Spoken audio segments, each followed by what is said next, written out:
أعزائي المشاهدين، عودكم برنامجكم برنامج هواجس أن نختم هذا اللقاء ببعض الأبوذيات مساجلة أنا وضيفي. شو تقول أستاذ علاء؟ أتمنى أنا بدي أسمعك أستاذ رحيم. الله يخليك. جروح تعرف طعناته وعدهن، سجل ما حاجة جمعهن، وعدهن نمتان لمن يوصل، وعدهن وحطينته بخد العالبية. جفون هواي عدوانا وظلما وليال النور ما مرهن، وظلما اللي بيهد رحل عنه وظلما نمتان من طيح يهد علي. الله بحرك قمت دورته وبرك شفت ما ينفع إيمانك، وبرك إذا مخيط إلك نابت، وبرك وشم دقن بقلبه من الأذية. أذن قلبي باسمك هكذا أنا أموت وما أقلك، هكذا أنا طفل قلبي وتجاوز، هكذا أنا اللي يهرجوك خاف يعم علي. الله يا دنياي المصايب علي جدري،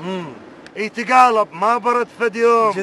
جدري أنا اللي ظليت كالمصيوب، جدري اللي يراني يشيل ويعوف الثنية. دواي الشحوة خي صيدلية، صحت بعين حاقد صدلية، طرد قال لي العدو وصيدلية، العدو تعذر وهوي الحطها بي. أكابر ما أصيح عن آخ جلداي، يا صوت الشما تعوف.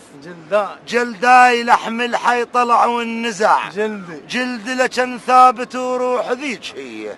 دوم رسومكم على البال مرات، وليالي الهجر مو حلوات، مرات هي روح وعشر مرات تصعد للسما تشوف